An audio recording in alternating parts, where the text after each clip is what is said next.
Hello అండి, అందరికీ welcome back to my channel. నేను మీ అనుని. అందరు ఎలా ఉన్నారు? బాగున్నారా? అందరు బాగుండాలి, అందులో నేను ఉండాలి. ఇవాళ మన రెసిపీ వచ్చేసి మసాలా కిచిడి అండి. ఇంట్లోనే ఉండే ఐటమ్స్తోని సింపుల్గా 10 నిమిషాలలో తొందరగా రెడీ చేసుకునే ఈ కిచిడి చాలా టేస్ట్గా కూడా ఉంటుంది. తప్పకుండా మీరు కూడా ట్రై చేయండి. ఒకసారి నా స్టైల్లో చూపిస్తున్నాను, చూసి ట్రై చేయండి.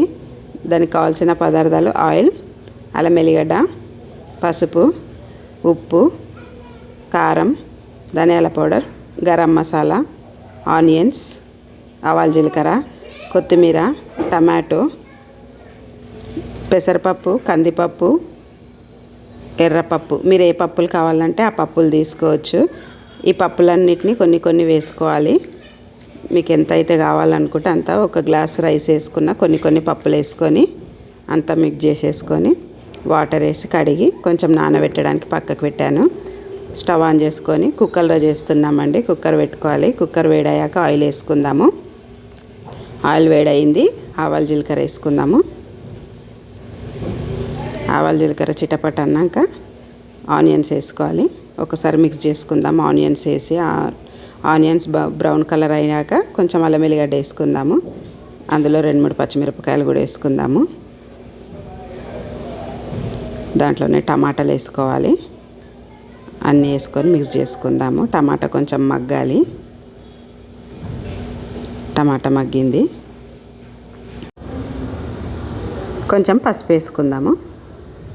పసుపు వేసుకొని ఒకసారి కలిపేసుకొని తగినంత కారం వేసుకోవాలి. కొంచెం ధనియాల పౌడర్ వేసుకుందాము. వేసుకొని అంతా మిక్స్ చేసుకుందాము. చూడండి, అన్నీ అయితే మగ్గినాయి.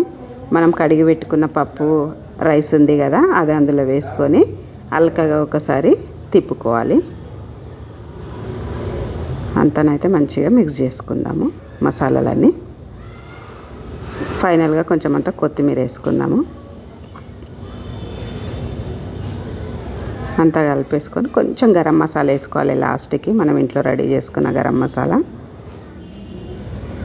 నేనైతే ఒక గ్లాస్ రైస్కి 3 గ్లాస్ వాటర్ వేసుకుంటున్నాను. కొంచెం మెత్తగా కావాలంటే 4 కూడా వేసుకోవచ్చు. మళ్ళీ ఒకసారి అంతా మిక్స్ చేసుకొని ఇంకా కుక్కర్ పెట్టేసుకుందాం. మూత 3 విజిల్స్ పెట్టుకుందాము. చూడండి, 3 విజిల్స్ అయినాయి. అన్నం అయితే మంచిగా మెత్తగా అయిపోయింది. చూడండి, వేడి కిచిడి చూస్తేనే తినాలనిపిస్తుంది కదా. టేస్ట్ కూడా మసాలాలు ఉన్నాయి కదా, చాలా బాగుంటుంది. మీరు ఎందుకు ట్రై చేయొద్దు? తప్పకుండా ఒకసారి ట్రై చేయండి. ఎలా వచ్చిందో కామెంట్ చేయండి. ఓకే, మరి టేస్ట్ కూడా అంత బాగుంటుంది. ఓకే, మరి నా ఛానల్ కొత్తగా చూస్తున్నట్టయితే సబ్స్క్రైబ్ చేయండి, లైక్ చేయండి. బాయ్.